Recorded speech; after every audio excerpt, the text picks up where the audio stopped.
I'm Dr. Sarah Andreas. Welcome to the Leadership Snapshot Podcast, where we discuss leadership experiences, lessons, and look behind the scenes to inspire your leadership growth. My definition of growing as a leader is that every day you become more self-aware, more aware of others, and more of an impact. You grow so that the people around you can grow as well. So congratulations on wanting to be a leader of impact. I promise to support your journey every single episode. So let's get started. Today, my guest is Nicole Coustier, and she is the founder of the Aurelian Coaching, where she teaches achievers to successfully juggle significant personal milestones along with professional ones, and confidently navigate mid-career pivots to new roles or new industries. So welcome, Nicole. Thank you so much for having me. Absolutely. So what I'd love for you to do is tell our listeners, what are you doing? What are you up to? And give us some insights. Yeah, so I am in the middle of business building right now. So I started my own firm, Aurelian Coaching, about 2 years ago, and this is coming out of a 16-year corporate career in leadership and management, and the company that I helped build got acquired, so happy day, but I knew I didn't want to work for a big multinational firm. So at that point, I decided that I wanted to take the one aspect of the job that I had that I loved the most and build that out and do that exclusively in my coaching firm. Wow. And so what was that part? This was teaching other people how to be good leaders, be good managers. How do they manage their entire career? And if they get to a point where they feel stuck, how do they get unstuck? How do they make good decisions about their next steps in their career when, honestly, by the time they're mid-career, they're probably feeling really restrictive. And, there are a lot of other personal milestones that are happening that they feel they can't make a pivot away from. And I help them navigate through that. That's awesome. So it sounds like that's super exciting. It is. I mean, I love the work, which is why this is what I wanted to do. When I was at corporate, the thing that drove me the most and gave me the most satisfaction was helping my people decide what was really, their passion, what they wanted to pursue. I never pretended that I, expected them to stay at corporate working under me forever and ever. Amen. It was really about, what are you trying to accomplish? What would give you a lot of satisfaction for the time that you're here at the company? How can we facilitate that and make that happen for you? I got a lot of really high employee satisfaction scores. A lot of people really enjoyed working there and, really performed so well when I took that approach. I love that. I love that approach. It sounds like you were really about helping people fulfill their potential, whether their potential was with your organization or outside. Because a lot of times I think people don't realize skills that you have for your job, if you get really good at them, they can transfer to other industries and other skill sets. No question. And part of what I felt like my role as a manager was to help the individual employees surface what those were, right? So for however long you're with the organization, whether it's 2 years, 3 years, 5 years, whatever it was, how are we going to surface what you do best, what you enjoy best? It's the intersection of all the ideals. This is a learning process. And how do we make the most of it and kind of unearth what really gives them a lot of passion and joy and satisfaction and capitalize on it? I love it. So it sounds like you've been pretty successful in your career and you've enjoyed some opportunities as a leader. Can you tell us about how you got started? Yeah, I mean, I started, if you really want to go way back, it was a part-time job when I was in college. And, it was one of those things where I got a data entry job working for the state of California in their epidemiology department. And I just wanted to have some extra cash, but it was the first time working and I got exposed to such cool things. And then I just started to get mentored by one of the state epidemiologists there. And she took me under her wing and she just gave me work that MBAs were doing. And she's like, here, why don't you try this? Why don't you try that? And then, it just kind of mushroomed from there. I, really sought opportunities not to move up the ladder, but just to feed a sort of intellectual curiosity about things that really, really spurred a lot of my own personal professional growth. And then I just found some of the opportunities coming my way. I love it. I love it. I especially love that you found a mentor to help you grow and develop. I know a lot of times, especially women, when you're looking to find a mentor, most of the time you don't find female mentors. Yeah, and she was a gem. And, it was just so refreshing to be in her presence day in and day out, working with her just a few hours a day. I mean, it was a part-time job, but there is an element to mentorship that is not just, here, let me tell you how to do things, or here, let me give you this opportunity. It is just being in their presence, watching them work, watching them think, watching them operate, and you absorb so much of that and learn so much from just being an observer. It was a wonderful opportunity. Super cool.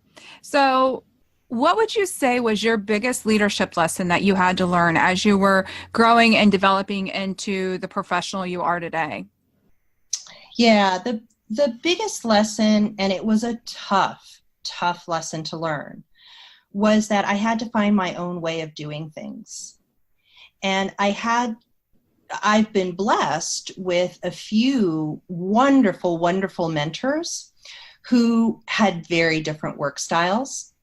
And in the younger part of my management and leadership career, I thought the way to be successful was to mirror them. I'm going to emulate the way they do things. They've found success, so I'm going to do it that way. And where there were instances where their approach felt really uncomfortable for me, I was stuck. I didn't know what to do. And a lot of times it felt like I was failing. And there was one particular situation that will always stand out in my mind where one of my mentors, it just really encouraged me to be very aggressive. So it was a client meeting. It was a high stakes meeting. It was one of my first opportunities to lead everything completely on my own. And being aggressive did not feel right at the moment. And instead, what I did is I did a lot of diplomacy, right? So I had sidebar conversations with all the stakeholders. Those one-on-one interactions felt a lot more comfortable for me rather than the big meeting and, standing up and pumping my fist and all this other kind of stuff, right? Well, when I got back, I was, quote, scolded for not being aggressive enough.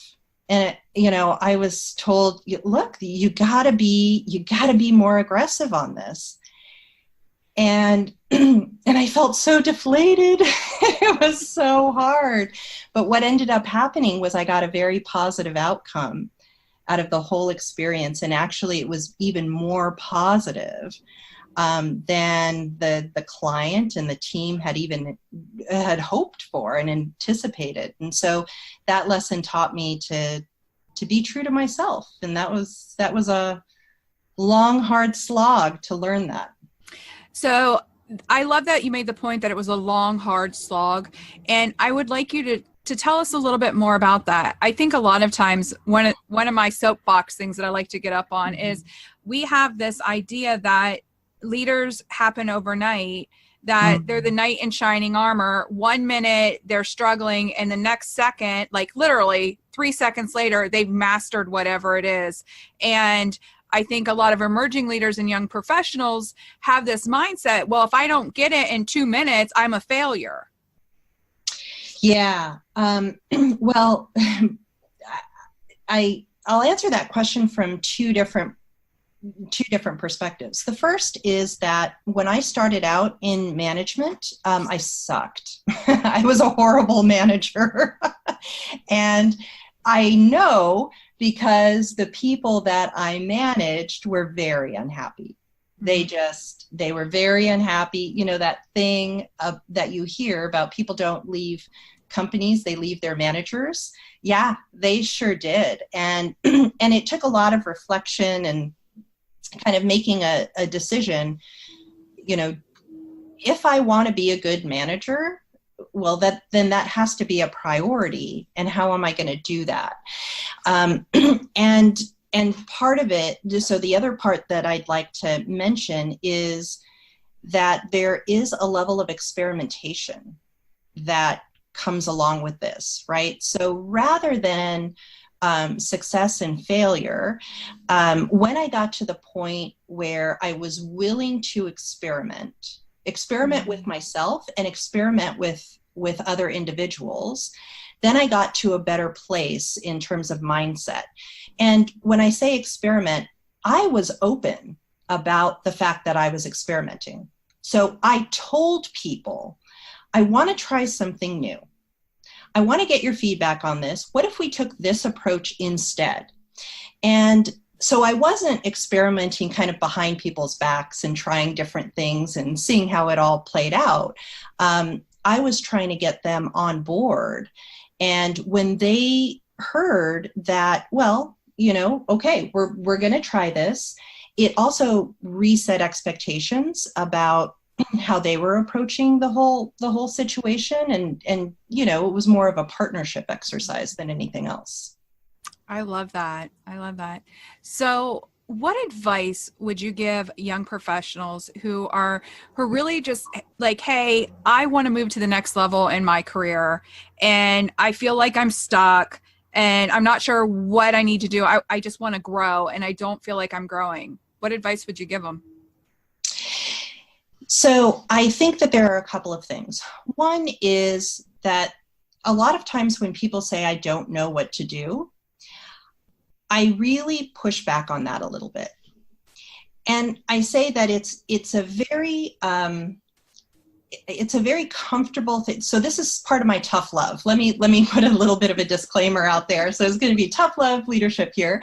But a lot of times when people say, I don't know what to do or I feel stuck, I feel that is a very comfortable place to be, actually.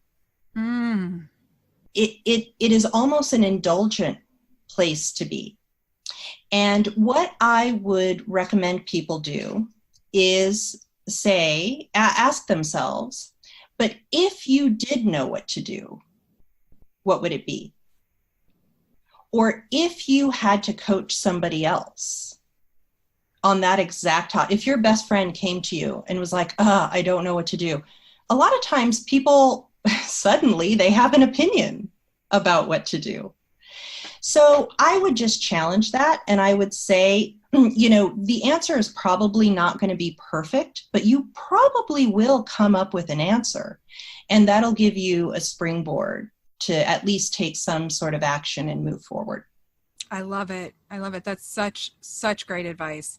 So what big picture things are you working on as you're taking your career and your coaching business to your next levels? Yeah, I think the one thing that I'm really interested in is helping people network a little bit better and more authentically. Folks who have about even, you know, as much as 10 years of work experience under their belt, there's this underlying assumption that they should really know how to network by now, right?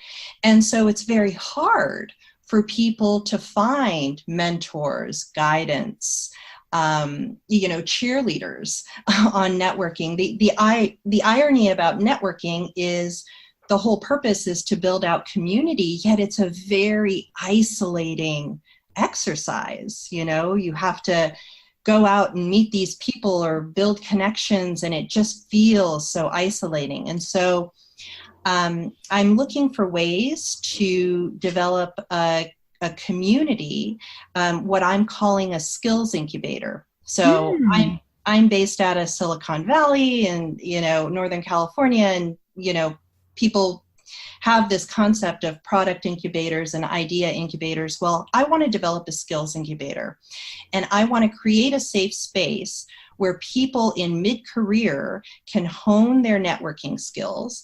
And the express purpose is not to just network with people, but to really learn what is the science of networking, what's the rationale behind why some of these activities work. Do you go to networking events? Is that going to have ROI for you? Or, do you do one-on-one engagements?